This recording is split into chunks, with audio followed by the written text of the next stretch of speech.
joined today by somebody I've been trying to get to talk to for a few months now, Darren Baldwin. He's with his new setup, DB Premier Solutions.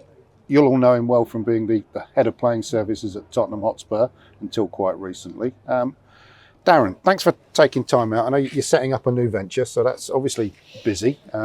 We're here at the Grove when there's some lovely stuff going around. You're not playing golf today. You've come over to see us, which is really great. I'm going to come straight in with the first question that everybody wants me to ask you. What happened at Tottenham then? What happened at Tottenham? I had 27 magnificent years. Thoroughly enjoyed most of them. And I guess probably since COVID, I found it pretty challenging and got to a point really, looking back over the last 2 years, started to find the pressures and the challenges of the role and where the game's going or the industry's going as well, quite challenging. And personally, I looked at a few close friends that had passed away, and that affected me, and they're at a young age as well. And I looked at me and my age, 51, 52 this year, and I think really the penny dropped maybe when I was at home, and the wife does a family album every year of things we've done, and I sat looking through them over past years, and I was not in so many pictures. Right. Whether it was holidays, and one was actually something wasn't in the album, but it was I'd missed a funeral because I was away. I was in America, and I travelled so much. And then in the last 4 years since COVID, I hadn't travelled at all. Right. And it was only in July last year I actually got back on a plane and had a family holiday in Portugal. Okay. So I'd kind of not become a recluse, but I kind of found it difficult. One, travelling, and two, the whole work-life balance. And I got to a point in November, it was October really, we had the international break. Yeah. And the international break for most is a time to either get some of the staff off and have breaks. But for us at Tottenham, we had England international team stay. And we had the Baltimore Ravens NFL team stay. And that week was particularly challenging. It was after that really that I sat down and I said, I want to do something different.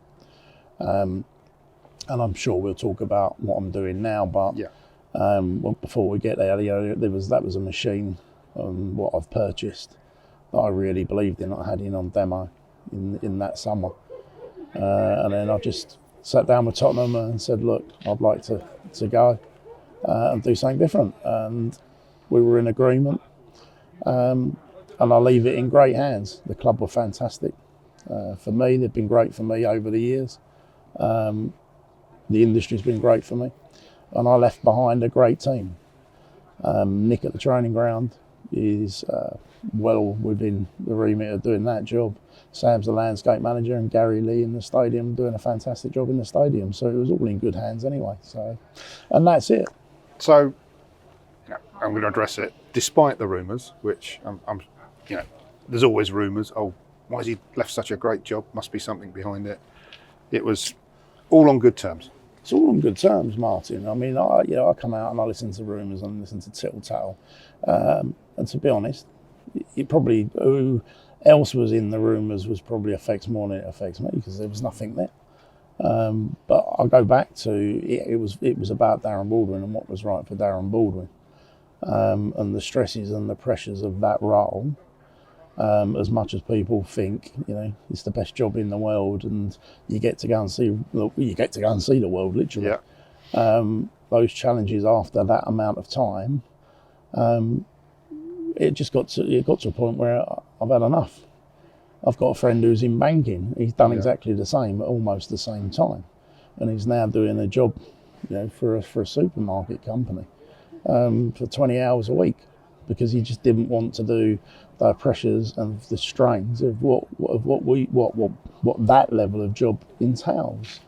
So I took a few months off, and I've enjoyed the weather, but I enjoyed December being at home with the family as well and having Christmas. Yeah, how many Christmas days had you had in the last 20 odd years? I'd worked 23 out of 27 Okay. Christmas days. And before COVID, the last time I travelled, we worked Christmas Day. We had a game Boxing Day. I flew to Dallas Cowboys on the 27th, and I flew back on the 30th, landed on the 31st, and that was Christmas over. Kids must have thought you were Santa as you were missing every Christmas. But I don't want it to sound like a criticism or something I didn't enjoy within the industry. I enjoyed it. Yeah. You wouldn't do 23 Christmas days if you don't enjoy the job and what it is. But like I said, I've got to the point where I need a change. Let's talk about how you got to that point, yeah? Because it's easy to say pressure, yeah? Let's just delve into that a little bit. I know when I first interviewed you, must be getting on 15 years or so ago now, yeah? You were telling me even then, getting out on a mower was kind of like a pressure release for you back then. I'm not sure you managed to do it. I think you also said maybe the guys didn't want you out there because the lines weren't that straight anymore. But stick to what you're good at, I think is what the terms I'd use. But that's what you got into as a groundsman, yeah? Yeah, look, I think anyone in our industry, groundsman industry, has started as a groundsman, out there on the tools.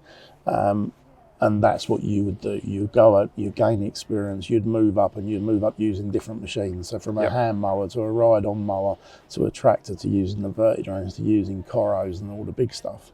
And that's career progression through the industry. For me, it was kind of fast-tracked through all of that into management. And I never signed up to be a manager. I signed up to be a groundsman. And when I joined Spurs in '96, there was me, and me. And we soon made it into 3 and then 6. And then when we were at Chigwell, I think we had a team of 8 the most. And Nick Phillips joined me, who's obviously now the stadium training grounds manager. He joined me as a 16-year-old straight from school. And you look at that was 20 odd years ago. And we had a team of 8, but I was still hands-on. And it's just how it evolves. Once we started doing a design for the new training ground, then you're into meetings, and then obviously the stadium then followed. And I think when you piece it all together, the last 14 years, I've probably not been near a machine except for COVID, when I actually got on a marker and marked out Barnett's pitch. Actually, we renovated Barnett's pitch during lockdown. Did they complain? Well, the lines were, to be fair, they didn't complain, but it was the opening Women's Super League game of the season, and Spurs were playing West Ham. And one of my lads went, "Daz, the game kicks off at 3 o'clock. Any chance I can get on that marker, or we're not kicking off on time?" Really? Okay. So me marking out at snail's pace wasn't good enough. So I was probably put back in my box. Okay. And that's the last machine I used, actually hands-on. But no, I was on the mowers during lockdown. But that was obviously the job evolved and it went away from that. And the grounds industry has changed so much in the last 10 years even to what it was even when we moved into Enfield in 2012. So when you started off with Brad's at Arsenal, I said it without saying the S word.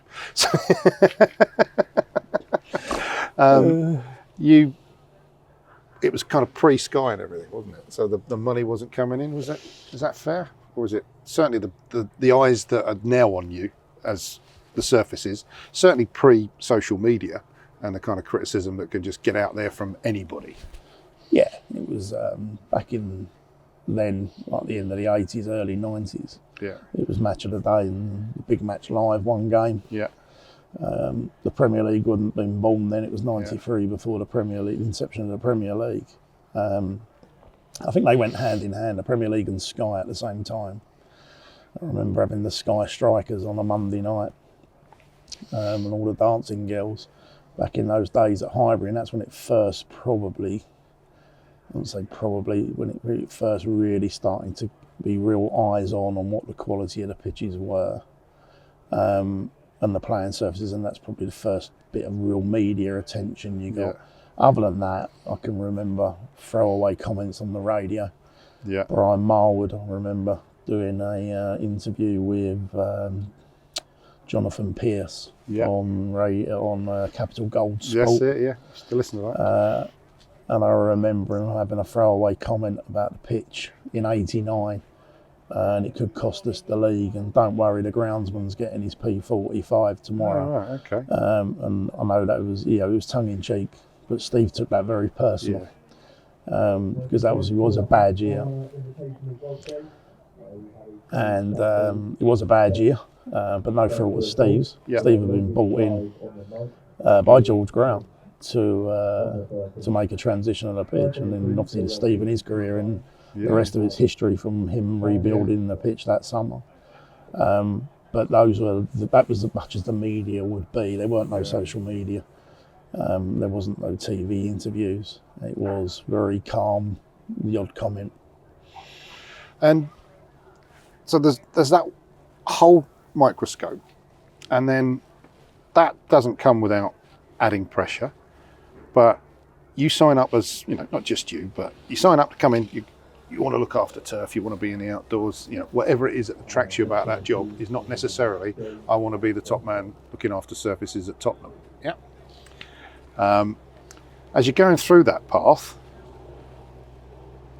what support are you getting to start dealing with different issues, like not being one of the guys anymore and maybe having to have difficult conversations with people that last week you were just messing around with down a pub or whatever, dealing with a different language, if you like, dealing with management that talk corporate speak that perhaps you don't understand, dealing with spreadsheets, negotiating with suppliers, all of that kind of management stuff. Did you personally, and do you think the industry gives enough support like that? Because we see quite a few guys now standing up saying it's a bit tough, it's doing my head in. Yeah, I think it's it's a very good question. I look back at my time. Was there support? Yes, there's support. Are there training courses that you're going on? No, you're riding the wave of where you're going and what you're doing. So for me at Spurs was like, we went through different ownerships. So when I was there in '96, it was Lord Sugar. Yep. And then Daniel Levy bought the club. And I guess if I was honest, Daniel then said, right, we're going to put the plans to expand the training ground at Chigwell on hold. Yeah. And we're going to find the land and we're going to go for something a little bit bigger. And that took, it's been well documented, but that took a failed planning application at the side of Abridge Golf Course before finding the land and the area at Enfield. And then that evolved. But how does it evolve for the grounds manager? Was there training to go and do it? No, there's not training. I don't believe there is in the industry. There may be better courses now, but for those people at the top end, so whether that's me, whether that'll be, it's hard to speak about other people, but anyone that put words in their mouth, but anyone at that top end, if you can find them the time to go and do that level of training, I've been very, very surprised. It's the next level down that need to be on that level of training to take it to the next level when it comes to the serious management of how you run. Do you see that happening now? Do you see the next generation coming through that are getting that training and support? I think you can do. I think it can be there. Whether it's there in other places I can't really speak of. Yeah. Wayne Billing, who was with me at Spurs, who was stadium grounds manager, Wayne did a little bit. He started it before he left me first time. Yeah. Before he went to Northampton Saints, so he did a foundation degree. I think Jim Butar at Twickenham did something similar. And then they've come back in there, not back in as number one, if you like. And Wayne's obviously went on to work at Tillers from Spurs. So, yes, I believe there is there now. Was it there when I was going through? No. So the likes of me and other people at our age, no. We've evolved with sport, if you like. Certainly football's evolved with Sky. And the level of training grounds go into the new, I call it the new level, but the level that they're at now. Spurs are a fantastic training centre without doubt, but others are fantastic. Even around us, Arsenal, West Ham's getting bigger and better, Chelsea, just to name those. In that area, without going into obviously what Leicester built. Leicester was the next kid on the block, if you like, from what Tottenham had built. And then others are revamping. Liverpool revamped. Chelsea are going again with what they're doing. So, yeah. Did you have anybody that you could go to and say, from what is now termed mental health, but would have maybe have been a few years back been more thought of as a bit of moral support, or a mentor, a sounding board? Have anybody, once you got to that level of looking after big teams, have someone you could go to and go, can I get some help here? I'm not quite sure what I should be doing. Or Yeah. did you come from that age where it was like, no, you don't admit that, and if you turn around and say I'm struggling, somebody would say to you, grow a pair? Yeah, and it's interesting, isn't it? Because I don't think that's the club's fault. I think that's down to the individual. Some individuals in our industry have gone there and said, I need help. Yep. Whether it's in football or golf, and I know people in both that have been there. Yeah. Personally, for me, I would have been one of I'm the man's man. I'll bury my head in the sand. I'll be all right. Yeah. And you know what? You're all right until you're not all right. And it probably affected my home life more than it affected my work life, because I'll be bringing those stresses and pressures home. And when you can't sleep, and I'll be honest, you wake up in the night and you're crying, and your wife's going, "What's the matter with you?" And even then, you won't open up and admit it's the pressures and the challenges of what's going on within me and managing my team and the pressures. And COVID was a massive pressure. A lot of it self-induced. We know the standards at Tottenham, what they are and what they need to be. And my job was to drive those standards and make sure we met those standards. And no one was more critical than me. So I would go in, and certainly going through COVID, we had 6 staff trying to manage the training centre. And that was challenging. I'm there, can't sleep, 6 o'clock in the morning on a Sunday morning out on a mower. And the lads are coming in is that Darren? You all right? Yeah. But that's the pressures that I put on myself. I wouldn't say it was the club, because it wouldn't be the club. All clubs now have got a great HR department that are going to help you in that respect. It's down to the individual to go and ask for help. I was one of those that never got to a serious point of, I would say, having a breakdown, but certainly mental health. I believe everyone has mental health issues. It's what degree you have a mental health issue to. And then it's how honest you are as an individual with yourself, and then asking for help. I guess it's like people with addictions. If you don't admit to it, you can't get the help for it. Yeah. And with mental health, is no different. If you don't admit to needing help, you can't get the help. But I wouldn't say I was into a breakdown. But yeah, did I suffer with stress and what the challenges are? Absolutely. And I think everyone does. And certainly in the industry that we're in, the guys at that top end doing it, they are under serious pressure, which they weren't years ago. You mentioned COVID quite often since we've been chatting. I'm curious, what standard did you keep the training ground to during that time? So we were all the pitches were on point. Yep. There were days where you might go out and you might not be able to box every single pitch, and then you'd rotate round. But is it achievable on that level? We got by. What we didn't have was having to work around players and player training and putting water on. So the days were more productive. So although we're a hell of a lot less staff, we have more productive days because you could get around more areas at a quicker time. You had nothing in the way. Now that sounds like how you justified it to the board afterwards, why you didn't only need 6 people. Well, yeah. Which is where I was driving at. Okay, but that's the truth. Yeah. So, we're not going to sit here and make it something that it wasn't. But was that question asked after COVID? No, not really, because I think they understood. And also when we came back into Project Restart, whatever the Premier League called it, and you could come in and you started off with only 5 players in for 1 hour on one pitch at a time. Yeah. So we're now trying to keep 5 pitches going. It was madness. It really was. And talk about being spread thin on the ground, that was it. And that's not just Tottenham, by the way. We were all in the same boat. And it was an experience no one ever wants to go through again. God, the whole world don't want to go through that, let alone groundsmen. But it was challenging. It's probably not the most challenging thing that I've ever had in the world, opening the stadium late. Yeah, that was going to be along the line of where we were going to get to. So you've had 2 huge projects under your belt so far. Careers would go to where your career's going, later on.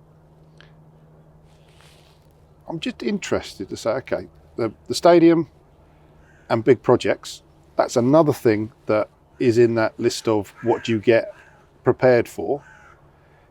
When you started the stadium, I guess you had a bit more idea what you were getting into, having gone through a big project, albeit somewhat different. Did you get any support or help or realise what the hell it was going to be like creating that training ground at Spurs, which is superb? Yeah, I think, I'm not sure help or support is probably the right word. Ultimately, it's not just me. We're all in it together. You've got a senior management team at a football club that are going to manage whatever the club choose to do, whether that's Tottenham or anywhere. And you're either party to it or you're not party to it. You either want to do it or you don't want to do it. And for me, it wasn't about help and support. It was about what was the role. And the role was we were building a stadium with 2 pitches. And it was going to be, I think even stadiums, it's not the wrong word, but we're like an arena. Tottenham was an arena, and it was going to be a multi-use venue. And that's business, and that's what it is. Yesterday I watched a bit of snooker and I listened to Barry Earn talking about the Crucible, and he's talking about money, and it's all about money.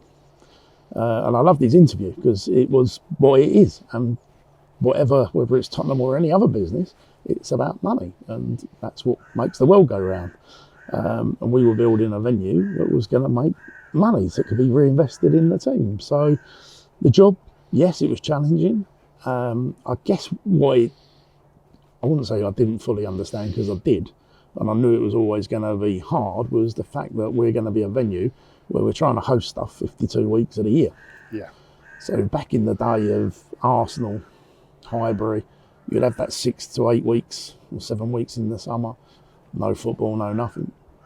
Then we've seen stadiums be used for concerts, whether that's the Etihad, and where you're covering the pitch, and Wembley, where you'd have a concert, and then you'd play on it 3 weeks later, having reseeded it, and it might look a little bit thin, to now having what we've built at Tottenham, where it was a new era, new technology, lay and play hybrid turf. And I guess probably if you ask me what was my most, or if I asked myself what was my most challenging time at Spurs, it would have been the last 6 weeks of that season in 18 when we opened up. Because despite all the testing on the hybrid turf that we'd done, when you actually play on it, then you can see something different. And I remember sitting with John Hewitt, pitch consultant, in the director's box for the first test event, which was an under-18s game against Southampton. And the board had invited me and some guests into the director's box, and we sat and watched the game. And after 15 minutes, I'm like, I don't want to be sitting here a minute longer, because players couldn't stand up. They were slipping left, right and centre. And that, from there on in, from that March through to the end of the season, we had 6 Premier League games and some rather important Champions League games. And that was the most stressful time that I've had in my career, prolonged, because every game you were just hoping to get through, where a player didn't slip that cost us a goal, either one end or the other, and injuries. I remember Harry Kane getting injured in the semi-final, I think it was Man City first leg, Fabian Delph tackle, and it was right on the touchline. And I can remember the comments then was, slipped on the pitch and twisted his ankle. And then a photographer sent me a picture, and it was actually a second of the impact, and it was a tackle. Whether it was a foul or not, I can't remember, but either or, it wasn't the pitch. No, I wasn't relieved for Harry Kane, I was relieved for myself for the fact that, wow, it wasn't the pitch. God, I didn't want Harry Kane to be injured, but wherever it happens. That's a whole nother level of stress, because of the financials involved in that, the player's career, fans that want success for the club. that one thing, the pitch looks awful, is one thing. It might look awful, but it might still be perfectly playable and safe, It's another thing when somebody turns around and said, well, you've just, you didn't do your job properly. You've ended that career, or you've cost us Champions League final. Was that kind of conscious in your mind at that time? All the time. Yeah. All the time. No more so than that 20 minutes from Harry Kane. Literally, it was right on the touchline, right in front of the tunnel, and he literally got up. He knew what he had done in terms of the injury, and he literally hopped 4 steps before the physios got him and helped him down the touchline, down the tunnel. And I can remember then, that was it. I was cold then, thinking, oh no, this is a massive game, not just in Harry Kane or Tottenham or football, but it was in Tottenham, and the fact that it's a semi-final. I think it was a semi-final, quarter-final, Champions League, and our star player has gone off injured, was it the pitch? Yeah. As he turned his ankle on the pitch. And for that 20 minutes, I was probably white until that photo came through on the phone. Okay. And then I was like, I'm relieved, but that's selfish. I'm relieved because it wasn't the pitch. But that's human nature, Darren, isn't it? Didn't help. What we said earlier, you do have to look after number one. Yeah.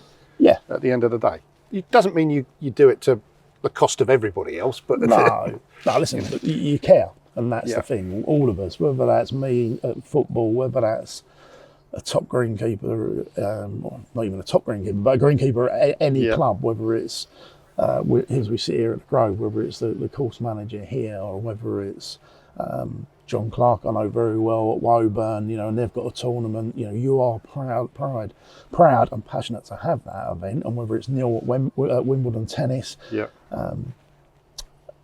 any venue that you may or may not be at, it's all about making sure that you're putting on the best you can and it goes smoothly.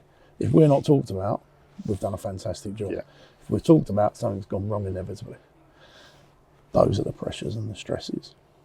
So, in a sense, you've kind of gone full circle now, because you've left Tottenham, You've left what I call one of the Hollywood jobs, if you like, Hollywood groundsman, because you've got... I've not heard it called that before, mate. I call it a lot.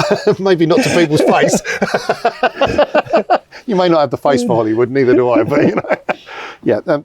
Hollywood groundsmen that are there, they're in the limelight, if you like, You're working with world-class facilities, world-class people around you.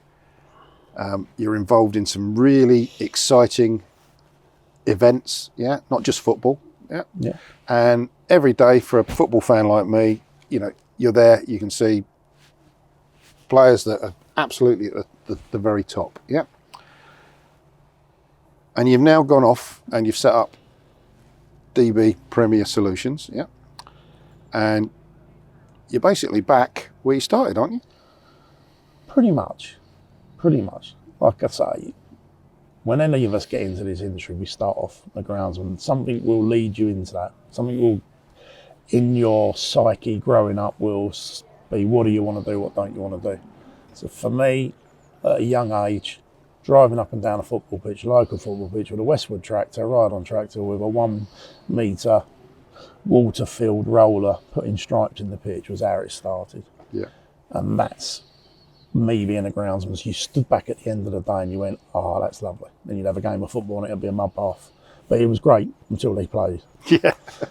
So that's how it started for me. Other groundsmen, it may be different. Some people, it was all about goalposts and nets and whatever it might be, marking out the best white line in the world, whatever it might be. But for me, it was about putting stripes in a football pitch. And then now with a new business, look, ultimately, organic weed control is the key driver to it, but it's got other strings to its bow.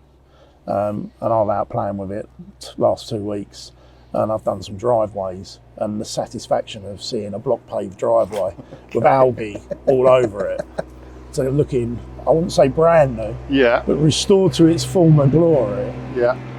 But it was like, stand back, you go, that looks good. Okay. And that sense of achievement was really, I guess, part of one of the reasons why. It's a simple thing, but it matters, doesn't it? yeah, listen, at the end of the day, can you look back and say, I've achieved something today?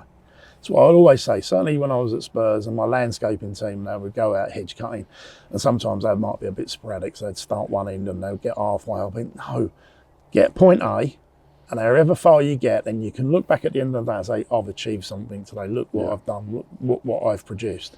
You go home, you have your tea, and you think, yeah, we made a difference. Yeah.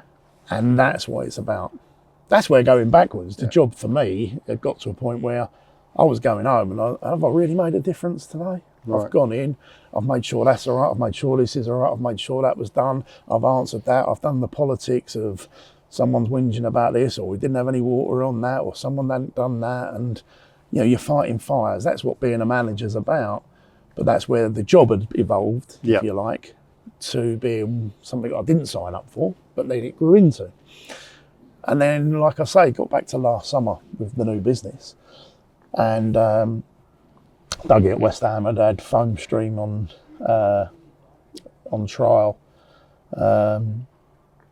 over at Rush Green. And Ben Taylor from Campy's gave me a call and said, would you like to see it? So I said, bring it in, we'll have a demo. Because he knows the level that Tottenham is at in terms of, if the chairman walked around and there's weeds, we would know about it. Yeah. Okay. So we had it in, glyphosate free, so no harmful chemicals. Yep. Have to be careful in the politics of the world of saying chemicals, because water's a chemical. So no harmful chemicals, so no glyphosate in it. And we had it in for a demo. Then we hired it in. We rented it for a month. We did all the training grounds, all the tree rings and areas that were barked, and then with the pavement cleaner we did the resin path around the barbecue area, and it was absolute Poch's barbecue and it was absolute game changing. And I sent pictures to the chairman. I went, we need to get one of these. This is a game changer. And the word "it's a game changer" stuck with me. It's on the side of my new van, Okay. So you've got organic weed control, it's a game changer is the slogan. So really, when I got to the point of leaving Spurs, it was like, what are you going to do? You're going to have to do something. I thought, well, I'm going to take some time out and have a break, first and foremost. But I always thought when I was at Spurs, even in the last few months I was there, it was like, I'm going to buy we need to buy one of these. But obviously, being employed, I can't set my own business up at the same time. So that's where it came. It came back. I left there at December, January. Didn't really do a lot. Had a chat with a few people on potential jobs if I wanted to do something. But the people I spoke to, I said, then I'm not making any decision until the end of January. I need a break. After 27 years at Spurs and 33 years in the industry, and as we discussed, working Christmas nearly every year, for Easters and all the other bank holidays, I needed some time out with a family, and that's what I did. And then got to February, and then I started to build the business, bought the van, bought the machine. And it is you? Yeah, at the moment it is. Will it be me forever? I don't know. You never say never. It's in its infancy, but it's great in the environment we're in. It will be perfect in. It's got a commercial and a domestic role. Sure. Commercially, it can be used. Football clubs that have got artificial tracks, surrounds, whether that's training grounds or stadiums, can be used in the equestrian market. So horse racing, again, because it's glyphosate free, it's really, really beneficial, obviously. And it's pet friendly. So domestically, people quite often, when I was in the industry, people say, "Oh, can you come and spray my garden?" Or what weed killer do I get? And then the next question is, "But I've got dogs." Yeah. And I said, "You got to keep them in for 24 hours." And, "Oh no, I can't do that." know. So in that industry, in that market, that sector, it's perfect. So you've got obviously everyone's got domestic contacts, but you've got a lot of contacts through the industry, and people are aware. There's some interest in getting you in to come and do some contracts, or? Yeah, like I say, it's in its infancy. So funny enough, I went to a breakfast business group meeting at my local golf course at 7 o'clock the other morning. Okay. And it was a invite meeting. So obviously they've got a hardcore of like 14 businesses there, and then there was another 10 people that turned up that are new businesses. So it was a visitors meeting, as they called it. Yeah. And I sat and listened to a guy speak, and he said, my business has been running 33 years. And then I'm thinking, wow, we only launched social media 12 hours ago. So it gave me that. I got up and spoke for 30 seconds. Sorry. Darren Baldwin, DB Premier Solutions. Yeah. We've been socially media active for a massive 12 hours. So it did get a laugh in the room. Yeah. So look, it is new. The first year in any business will take its time to set up. But that's how the business plan is in that first year. Just pay back some of the money the machines cost, and then hopefully it makes money in years 2, 3, 4 going forward. But are you being sensible with your ambitions with it? Then you're not kind of expecting heaps of jobs straight away to get the day back. And to be honest, Martin, I look at where I've been and what I've done, and the demands that I've put on the family as well as I have myself. Yeah. I don't want to be out doing 6, 7 days a week. It's not about that. But what I have found is I put on a lot of weight sitting behind a desk for 10 years. And what I have really enjoyed is getting the boots back on and getting back doing something. And I might not notice, but I've lost a few pounds, and I'm actually enjoying being back doing stuff on the tools. And it goes back to what we've spoke about already. Of actually being back doing something that you really, really enjoyed. Yeah. Not saying I didn't enjoy my time at Tottenham, that would be lying. I had a great time at Tottenham, I enjoyed it. For the majority of the time I enjoyed it. It gave me a great lifestyle, looked after me. The industry's been great to me. The club were great to me. The job's been great, but everything comes to an end, and sometimes you want a new challenge. And this for me now is a new challenge. You're not missing it a little? Do you know, I don't miss match days. I barely did match days in the last 2 years anyway. Gary and the team in the stadium did that. I don't miss match days. I don't really miss football. Of course, it's on and I'll watch it. But it's not like years ago I'll be driven, can't go out this weekend, this game's on, or I'm going to that game, or we're doing that. So I'm not driven by football anymore. And that's good. And it's given me a real sense now that there is more to life than football. And setting up my own business means that I've got something else to focus on.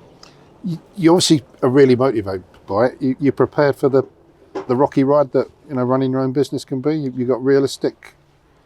Absolutely, but as I just alluded to, with not wanting to go and do 7 days a week, if I went out 2, 3, 4 days, it can make money. Is it am I going to earn, or is it going to make the profit, if you like, or the salary that I had when I was at the top end of football? Of course not. But we live in a real world. Not many people, I don't need that, if you like. It sounds big time Charlie, but I don't need to be living at that level, as long as it goes and we tick over. And look, the reason Premier's in the title is when I was at Spurs, we would do everything to the best of the ability. And with this business, there's no that'll do attitude. Unless that's perfect, I won't be walking away from the job. And if something is not right, then we'll go back and we put it right. Whether that's me in having that background, or for a long time I worked with Hewitt Sports Turf as contractors and built our pitches, and that was always their philosophy. We'll do it and we'll do it properly.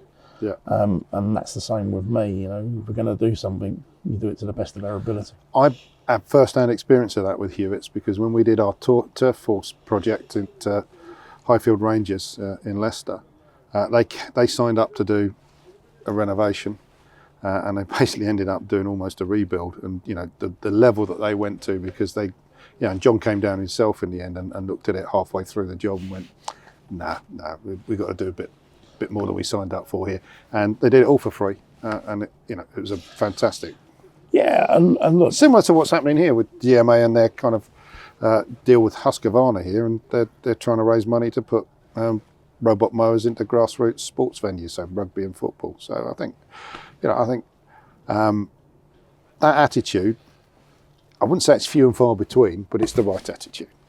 Yeah, and I'm a believer that if you're going to do it, you've got to do it properly. And look, for me, I'm new to running a business.